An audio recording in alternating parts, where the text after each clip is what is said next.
Assalamualaikum warahmatullahi wabarakatuh.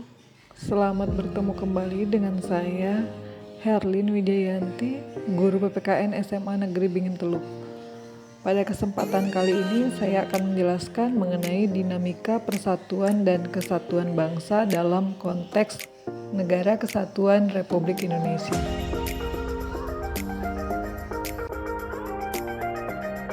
Sebelum masuk ke materi, saya akan menanyakan dulu kira-kira apa ya tujuan pembelajaran kita hari ini. Tujuan pembelajaran kita yang pertama adalah memahami konsep negara, yang kedua mengidentifikasi tujuan negara, yang ketiga mengidentifikasi fungsi negara. Menurut Anda semua, apa ya pentingnya keberadaan sebuah negara? Betul sekali, sebuah negara sangat diperlukan dalam kehidupan berbangsa dan bernegara. Negara merupakan sebuah organisasi atau badan tertinggi yang dapat mengatur kepentingan masyarakat luas dan memiliki kewajiban untuk memberikan kesejahteraan, melindungi, serta mencerdaskan kehidupan bangsanya.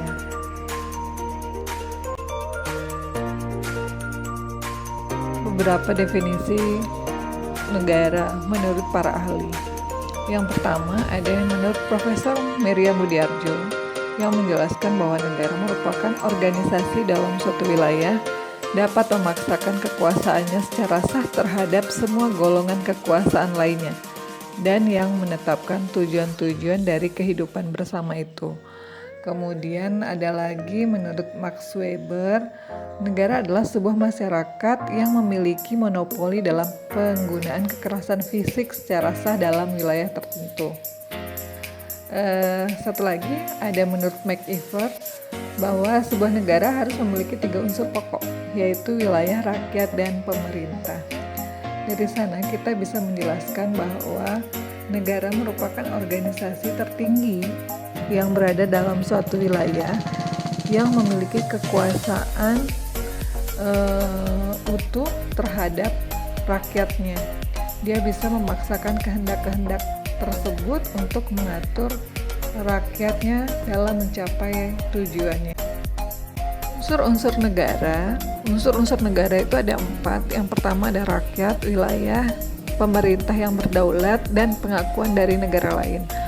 Rakyat, wilayah, dan pemerintah yang berdaulat merupakan unsur pokok terbentuknya sebuah negara. Tanpa rakyat, negara tidak akan terbentuk karena rakyatlah yang memiliki kehendak untuk membentuk sebuah negara. Begitu juga dengan wilayah. Tanpa adanya wilayah, belum terbentuk sebuah negara. Kemudian ada pengakuan dari negara lain. Pengakuan dari negara lain disebut juga dengan unsur tambahan atau unsur pendukung atau unsur deklaratif. Namun pada saat sekarang ini yang namanya pengakuan dari negara lain sangatlah penting dalam terbentuknya sebuah negara merdeka. Kita lihat di slide selanjutnya. Rakyat terdiri dari penduduk dan non-penduduk. Penduduk berdasarkan pasal 26 ayat 2 Undang-Undang Dasar 1945 dijelaskan bahwa warga negara Indonesia. Penduduk merupakan warga negara Indonesia dan orang asing yang bertempat tinggal di Indonesia. Berarti kalau non-penduduk berarti warga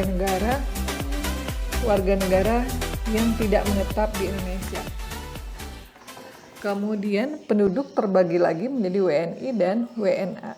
Berdasarkan pasal 26 ayat 1, yang menjadi warga negara Indonesia adalah orang-orang bangsa Indonesia asli dan orang-orang bangsa lain yang disahkan dengan undang-undang sebagai warga negara. Kemudian kita lihat unsur yang kedua ada wilayah.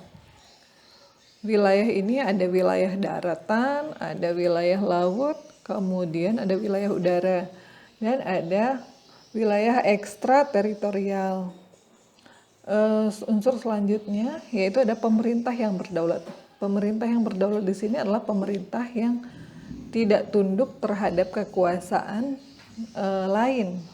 atau memiliki kekuasaan sendiri dan kekuasaan asli. Berarti pemerintah yang dibentuk berdasarkan hasil pemilihan rakyatnya bisa dan tidak tunduk terhadap kekuasaan lain.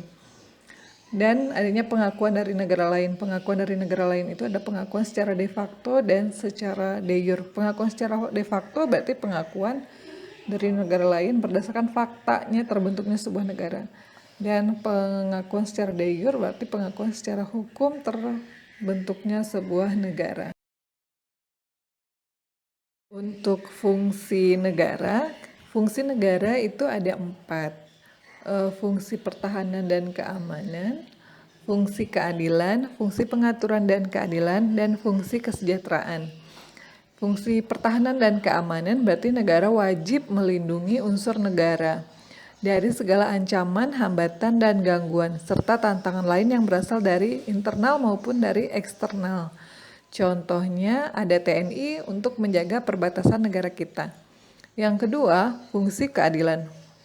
Negara wajib berlaku adil di muka hukum tanpa ada diskriminasi atau kepentingan tertentu. Contoh, setiap orang yang melakukan tindakan kriminal dihukum tanpa melihat kedudukan dan jabatannya.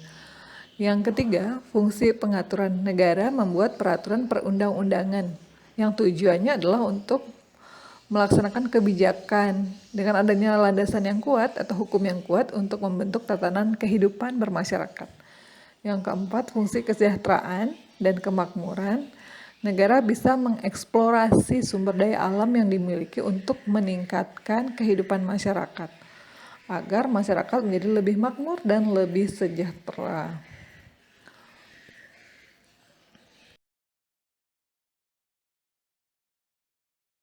Iriam Budiarjo menyatakan bahwa negara dapat dipandang sebagai asosiasi manusia yang hidup dan bekerja sama untuk mengejar beberapa tujuan bersama. Nah, tujuan bersama itu adalah tujuan akhir yang ingin dicapai. Bagi negara Indonesia, tujuannya tertuang dalam pembukaan Undang-Undang Dasar 1945, yaitu alinea keempat. Ada 4 tujuan negara Republik Indonesia. Yang pertama, melindungi segenap bangsa dan seluruh tumpah darah Indonesia, memajukan kesejahteraan umum, mencerdaskan kehidupan bangsa, dan ikut melaksanakan ketertiban dunia. Untuk tugas minggu depan, silahkan kalian cari bentuk negara modern. Secara teori bentuk negara modern itu ada 2. Yang pertama itu ada negara kesatuan atau unitaris dan negara serikat atau federation. Silakan kalian cari ciri-ciri negara kesatuan dan ciri-ciri negara serikat. Terima kasih. Sekian materi kita pada hari ini. Tetap semangat belajar walaupun dari rumah. Jika ada pertanyaan atau hal yang belum dipahami, bisa kita diskusikan di grup WhatsApp atau di Google Classroom. Sampai jumpa minggu depan. Assalamualaikum warahmatullahi wabarakatuh.